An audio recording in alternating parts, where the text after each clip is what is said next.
When a restaurant's Google profile is not set up correctly, it can cost you hundreds of customers a day. I'm Mike Bausch. I have built and scaled 12 successful restaurants from scratch. And today I'm going to show you how to set up your Google My Business profile to attract customers like crazy. So step one, claim your Google My Business profile.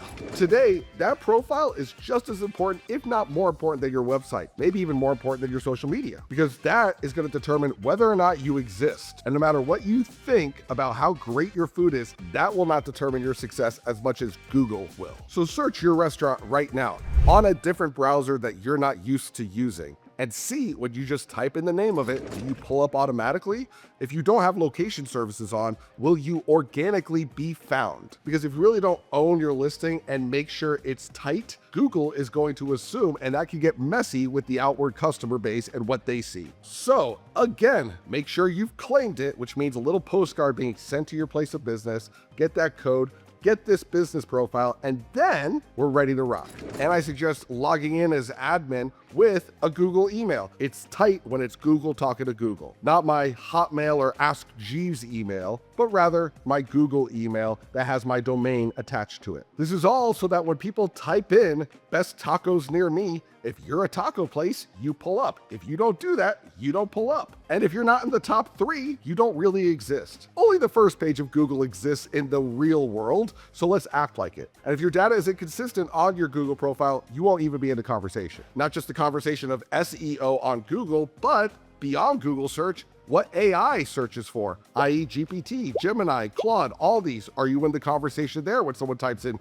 best tacos near me? Which if your Google My Business profile is crap, it's not going to scan that Google info to put that into the AI. So step 2 is log in and fill out every single field. Google rewards a complete profile, so give it a complete profile. Use the real name of your business. Make sure your hours are correct. Google is the creme de la creme of trust when it comes to hours, and really lean in on the holiday hours, because if you say you're open Christmas because you just didn't turn it off and people show up, they could 1-star you. So make sure your holiday hours are correct as well. And you could do that way in advance. Put your website in there, not your social media handles. There's an option for that, but really just lean in on your website being accurate and all the data being super tight and accurate. And then click it and verify it's going to the right location. When it comes to the descriptions, write like a human. So how would you describe your food? Write that. And if you want to put your name in there, go for it. Put in, I'm Mike, and this is what we make, and here's why I'm proud of it. Today, most people write in the third person, and we don't know who they are. So describe whatever you can with humanity as much as you can. And then link people to a menu where they can purchase from you. I don't like PDF links because they go to the PDF, they see it, and then they can't really do anything with it. Preferable is to have a menu ordering link, so therefore they could then go and order. And let's talk about the ordering online situation on Google. If you want people to have every option under the sun, then just leave it to Google and they will do that for you. If you specifically want people to only go to your website, you need to turn off all those other options and make your website the only source for online ordering. And BT dub, if you're hearing me say all that and it feels like a foreign language, I get it, but don't let that stop your growth. Don't let that stop you from figuring this out. And if it still feels like, well, I think I did it right, but I want to know I did it right, book a restaurant review call where we will deep dive on this and everything you got going with your restaurant business, so we can build you a 90-day plan of where you are now to where you could be if you had all the tools at your disposal and the setup and community to take you there. The link is in the description, and we can't wait to see you on that call. Step 3, photos. Real ones, not generic stock images, and preferably ones that you're proud of. And always with photos, make sure it's uncut, near natural light, not direct sunlight, and not in to-go packaging. Presentable, not so presentable that it looks like a stock image, but not so crappy that no one's going to be enticed to buy. So these types of photos, you want a solid photo of your exterior, solid photo of your interior for vibe. And I much prefer a busy restaurant photo than one you took at the beginning of the day with the restaurant empty. Sure, it's easier to take a photo then, but that photo sucks compared to a busy restaurant. Of course, your food photos, potentially some of your team, and then any action shots to show the energy of your restaurant, like food being sauteed, thrown in the air, presented at the table. All those are wins. And this is not a one-time activity. Get new photos and post them to Google every week. Just like you're posting to Instagram and Facebook,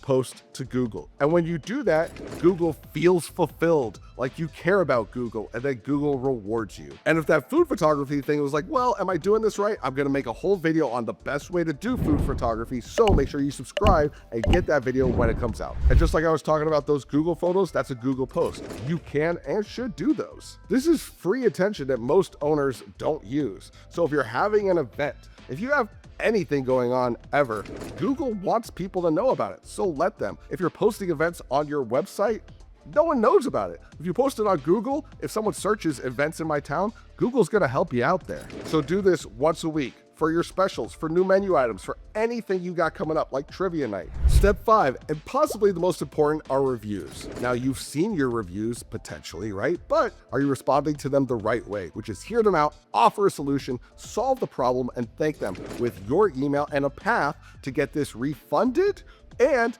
coming back on you if anything went sideways. And also, if it was great, you're telling them, hey, thanks for the review, because the more we interact with Google, the more Google likes us, so do that. If you want to get more reviews, I love Ovation, or just put a QR code at the table and ask people to do reviews. They will potentially, or they might review you negatively, which is why I like Ovation, because if they don't like you, you potentially refund them before it goes online with the Google review. And I made a whole video on how to respond to any Google review, and you're going to want to subscribe so you see that one when it comes out. Step 6, the Q&A section. If people are asking questions, answer them. If they're not asking questions, maybe you even have someone else in a different account ask questions on your behalf, so you are pre-setting the tone of any questions. Like, hey, is this a cool place to bring my mom or friends or family? Yes, it is. Is this place kid-friendly? We love kids. If you have anything in your head that you think a customer might ask and you want to get in front of it, ask the question yourself. And whatever questions are there,